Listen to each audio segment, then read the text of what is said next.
¿Sabías que el desierto más grande de la Tierra, que es el Sahara, está conectado con la selva tropical más grande de toda la Tierra, el Amazonas? Están a unos 10.000 kilómetros de distancia y son ecosistemas y lugares sumamente diferentes. Uno es el desierto más hostil y grande del mundo y por el contrario el otro alberga el 10% de la biodiversidad de toda la Tierra, de todas las especies que conocemos. Sin embargo, se encuentran conectados a través de un interesante fenómeno que sucede cada año.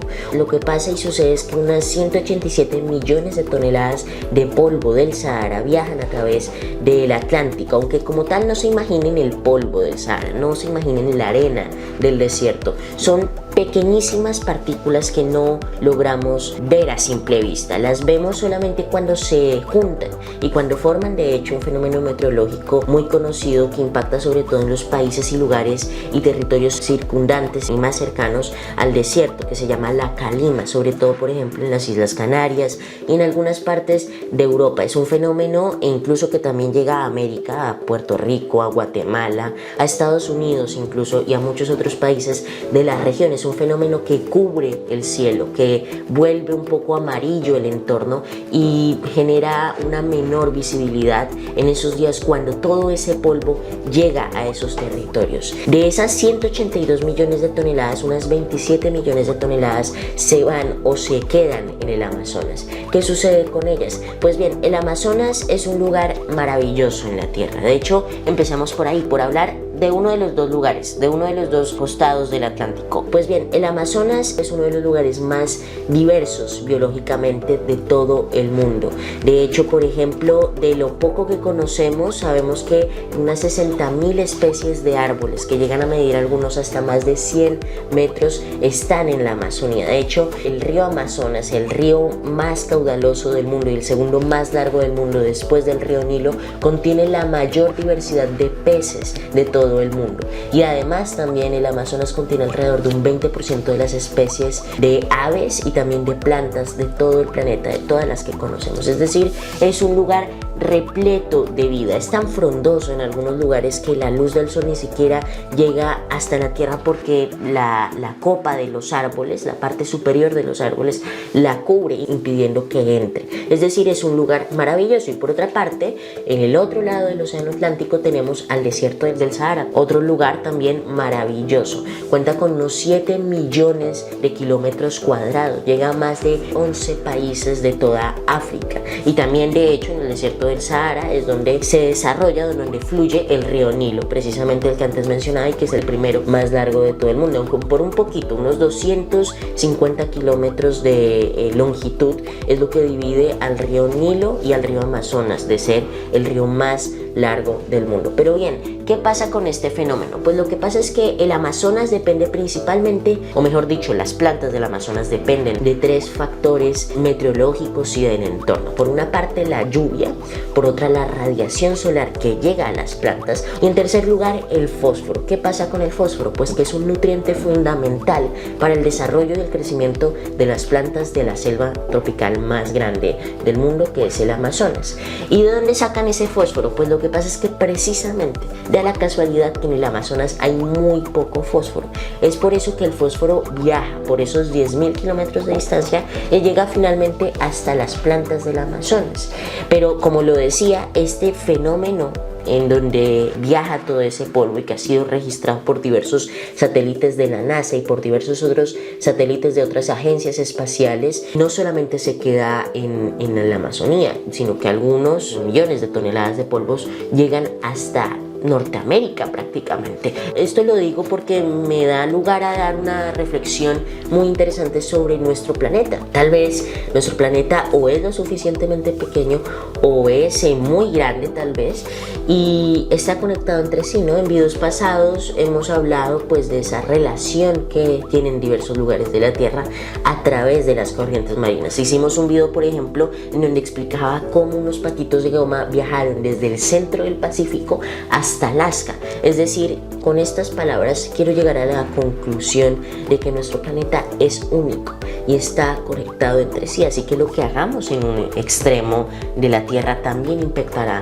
al otro extremo. Pero por otra parte, el Amazonas y el Sahara no son los únicos dos ecosistemas del mundo que están conectados. De hecho, por ejemplo, también hay una interesante relación entre el bioma andino y el bioma amazónico. Empecemos por definir la palabra bioma. Bioma se refiere al conjunto de ecosistemas que tienen una serie de características como el clima, la geografía, las especies, la fauna y flora que determinan a ese bioma. ¿Sí?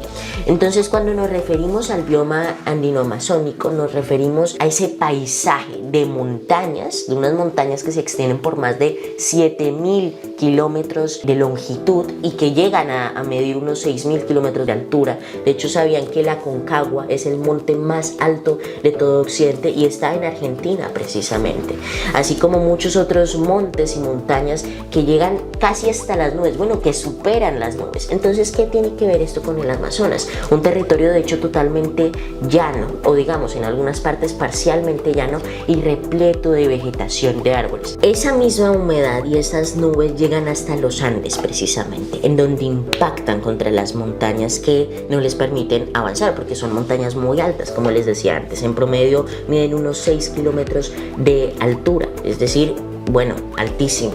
Y esto genera que por tanto se precipiten y den lugar a lluvias. Entonces el Amazonas es el propio alimentador, se alimenta el mismo. El agua se evapora, genera nubes, esas nubes van hacia los Andes, se precipitan en los Andes, generan lluvias y esas lluvias luego forman pequeños arroyos que luego alimentan grandes ríos y que luego esos grandes ríos desembocan en otros ríos y que esos ríos desembocan finalmente en el mar. Lo que sucede es que el Amazonas es un lugar lleno de humedad y esa humedad que se encuentra en el suelo, es decir, toda esa agua que posee el Amazonas, es decir, el Amazonas es un lugar lleno de vida porque tiene agua y el agua es vida. Básicamente el agua es el mayor y principal recurso para la vida en la tierra. Básicamente toda esa agua se evapotranspira. ¿Qué quiere decir eso? Que el agua simplemente se evapora, llega hasta la atmósfera, bueno, hasta el cielo, básicamente a grandes alturas, a muy altas alturas, valga la redundancia, y genera nubes. Y es precisamente en el cielo cuando se generan ríos. Es posible que se generen ríos en el cielo. Así es, se generan ríos de nubes. Las nubes simplemente son agua, ¿sí? Pero en otro estado, en un estado gaseoso. Es como el hielo precisamente, que es también el agua, pero en estado sólido. Es decir, básicamente se generan ríos, pero a través del cielo, en el cielo. Y luego esos ríos, que son básicamente las nubes y que transportan muchísima agua, llega hasta los Andes. De hecho, se estima que un 15% de los aportes y de las recargas fluviales de todo el mundo son hechas por el río Amazonas y por sus afluentes, por toda la cuenca amazónica. Es decir, que el río Amazonas da un 15% aproximadamente del agua que viene de los ríos hacia el mar. Es un dato sorprendente. Muchos otros datos más que nos da esta selva y que nos da en general el planeta, que es un lugar maravilloso como siempre. Sin embargo, en los últimos días infelizmente nos han llegado imágenes de satélites desde el espacio que nos muestran cómo es que la masa forestal en las últimas décadas y en general en los últimos siglos. En videos anteriores, por ejemplo, hemos hablado de la caza de ballenas desesperada durante el siglo XX y de muchos otros fenómenos más, como por ejemplo el ecocidio, que están llevando a nuestro planeta a estar mal, a estar en un estado de salud muy mal. Básicamente, cuando hablamos de la masa forestal, cuando hablamos de las selvas, cuando hablamos del cambio climático, estamos hablando de la salud planetaria, es decir, nuestro planeta se encuentra enfermo y los responsables de esa enfermedad somos directamente nosotros, los humanos. Por ende, si queremos solucionarlo, pues hagámoslo simplemente, actuemos, cada uno puede ser parte de la solución de manera local, influyendo también de manera global. Es básicamente así como funciona de hecho ese fenómeno entre el Sahara y la Amazonía. No solamente influye el clima globalmente, sino que también lo influye localmente. Así que con esto llegamos al fin de nuestro video, espero que les haya gustado y nada, les envío un muy fuerte abrazo y espero que hayan aprendido algo nuevo con Econews. Un saludo, nos vemos la próxima.